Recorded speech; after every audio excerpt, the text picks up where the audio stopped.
good morning, evening, and night for all of you and wherever you are.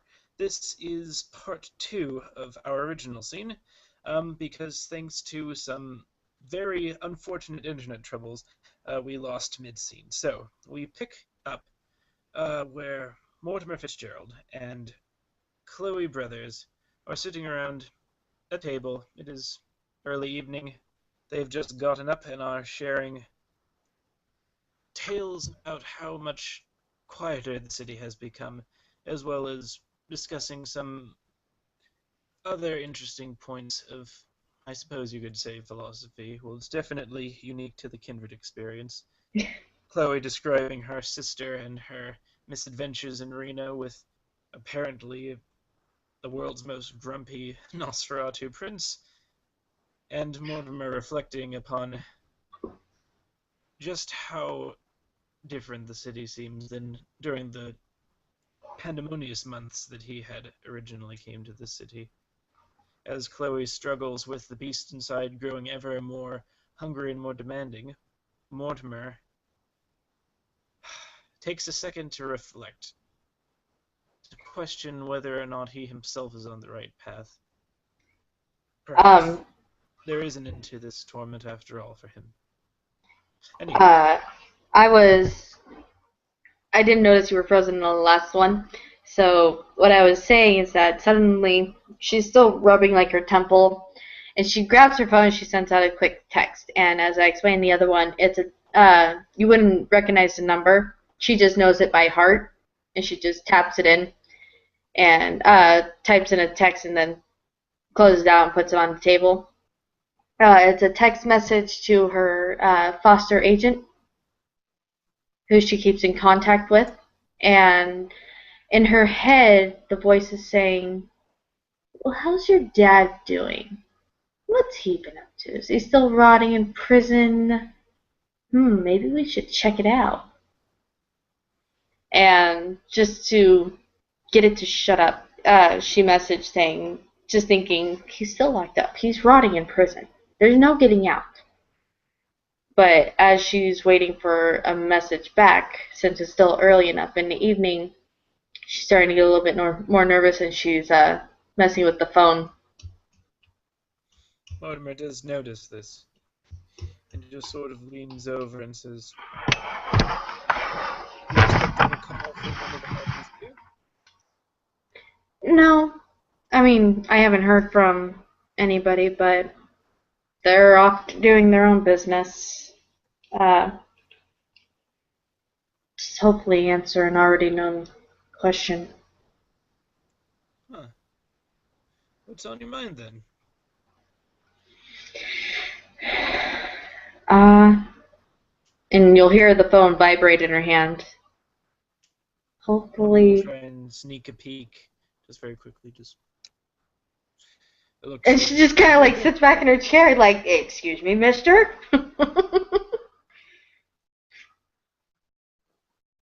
uh, but you'll see what blood she had tried to use flesh of life is just suddenly drained from her face as she's reading this text message. She kind of closes out the phone and sets it down, sits back in her chair. Oh boy. and that, for our viewers who did not watch the first half of the scene, is the second red flag for that something is terribly wrong for Mortimer Fitzgerald, as he says, "Oh no, I recognize that tone. Something is wrong. Please tell me, Chloe." My dad's out of prison. The fucker got As off on good behavior. as he remembers the heartfelt story that he had heard about the monstrous person who Chloe has the misfortune of calling a father, he just sort of goes to say, "Oh dear," but sort of gets gargled and becomes, "Oh no," in his throat as his words even fail him at this point, for he could not imagine the anger and the stress that this is putting on his close friend. Oh God. I have to know where he is. And she texts back really quick. It's actually part of our agreement. I told my agent that even if he got out, even if he didn't get executed and he served his time, I need to know where he is at all times. But are you sure this is a good idea? It's in the past. I mean, this was years ago. I need to know where he is so I can avoid it. As he nods his head. But still, I suppose the beast inside him right now is beginning to sniff the air, sensing that something is amiss. Mortimer just has a terrible feeling about this revelation. She'll send off another text, this time keeping the phone closer to her so Morty isn't trying to sneak a peek. And he doesn't try again. He knows now that the time for jests are over. This night is becoming darker by the minute. And this text is sent out to Laird saying that they need to meet as soon as possible. Um, as much as she enjoys the friendship with Morty, there is just some sort of connection between Laird and Chloe that they could just be on that same level and they can talk about anything. No offense, Morty. Out of character, none taken. As he does look concerned. It's He okay, buddy. knows that, yeah. Well, Because now now I he know. sort of fidgets and taps the table, not sure about what to say next.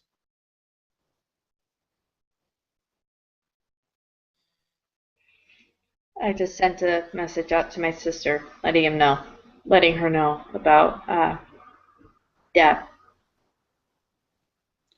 Are you sure that was a good idea? Oh, I'm pretty sure she's not going to be going anywhere. You have said before that she would be at great high risk of, how did you put it? A shot of Running over fireball. to New Serum right now to get you out of trouble. A shot of fireball that should be taken with any and all precaution. Yes, I trust you though. And Chloe can tell that when Mortimer says this, he means it. There's no hint of duplicity in his voice. And even if she does do anything, it's just better to let her actually know. Because then she can get a hold of the agent and let him know where she is. All right.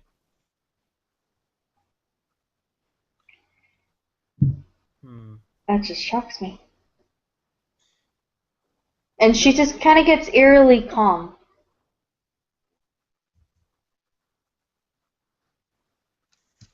Well, since that is highly out of character for Chloe Brothers, that more than anything right now is going to sort of freak him out as he just slowly raises an eyebrow and maybe leans back as again that feeling the beast senses that something is wrong. It instinctively knows, and by virtue of that, Mortimer is beginning to feel that something has been put into motion, but he, oh, cursed foresight, has no knowledge about what that could be. So he does do the best thing that he can do in this moment, and he says, well, you know, Laird is really well connected. I mean, he does run a law firm after all. Maybe we can go talk to him and he can maybe find out exactly how your father was able to get out of jail. Maybe we can use his resources to track where he is. I mean, Well, he has to give There's me no his doubt Laird location. would help you in this. Well, first off, my foster agent has to give me a location.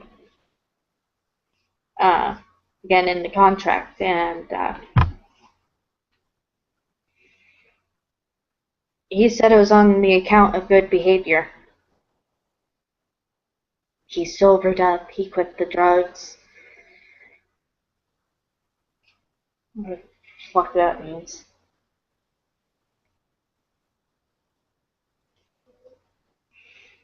There is no sobering up.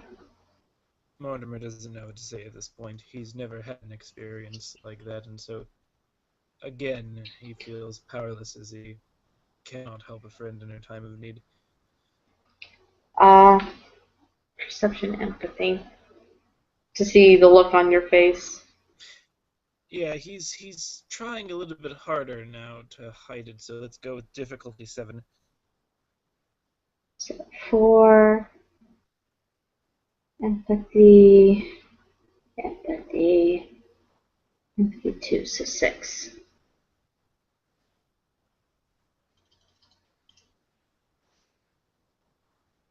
Damn it. Right Woo! there.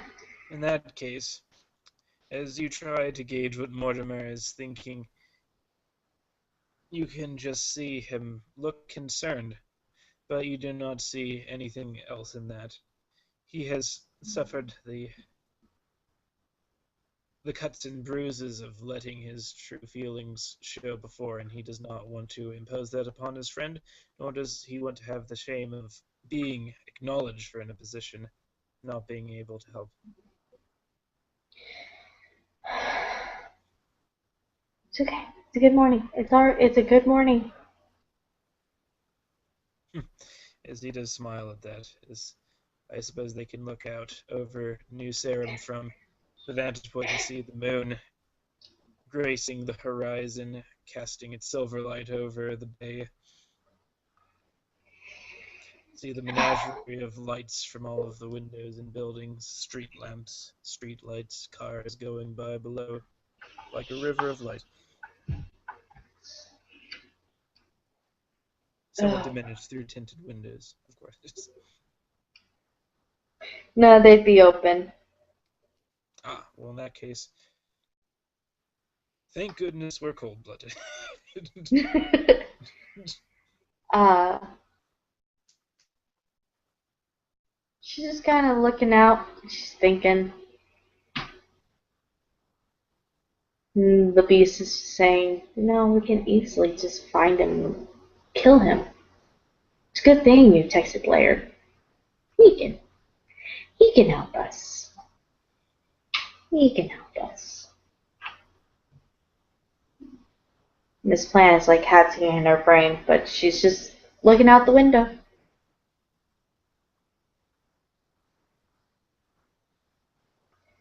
Anything else on the agenda this evening?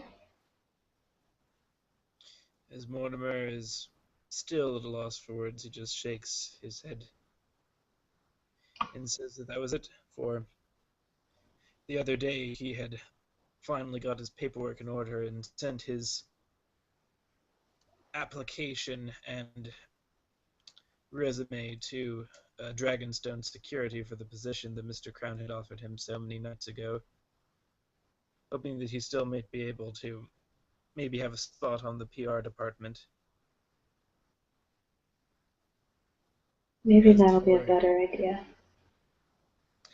Mortimer's current projects, Clay would know that he had been working with Laird Brehan, Joshua Smith, and now Carl Voltaire in trying to gain influence in the Channel 9 News Network by trying to influence a late-night talk show called New Serum Tonight, and that their plans were already underway.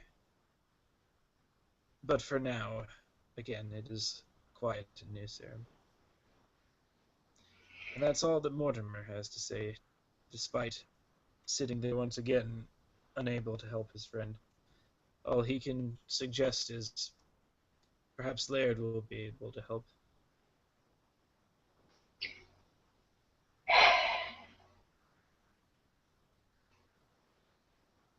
Yeah.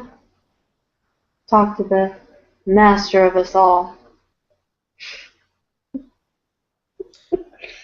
Well, don't say to his face, as Mortimer will smile. No, it'll boost his ego. No, don't do that. That is bad for us all. Oh my god. You were at the Lord and Lady, you know what I'm talking about. Durr, I'm the one who ordered the prostitute. Oh, gosh. As he just glares at her. Oh, Chloe. Alright, let's go. As he'll get up now, trying to Oh god. avoid the mocking that he knows is coming next. Chloe, Chloe. Although he cannot help but have a little smirk. For at least he was able to do something to help his friend tonight. And as the mood is remedied for a little bit, he will go and fetch his jacket and his scarf. She'll lace up her boots and grab her jacket. Her Stitch special jacket. The red one. He'll look at the jacket enviously and say, well, I got a nice new scarf. Oh, yeah. Scarves can be grabbed. You can slip out of a jacket. But that's just my own personal opinion, honestly. Well, scarves are cool, and then he'll open the door. It's kind of like that. Well, I like it. Whoosh. That's exactly what it is. You can probably just even swish the tail of it over and just try to like. Oh, he is Toreador, just. He wants that thing to be blowing when the cold winds blow. Gotta look fashionable in the windy weather. Of course. And she'll say that as she's putting her hat on and everything. He won't acknowledge it, he'll just smile, though, because she's absolutely right.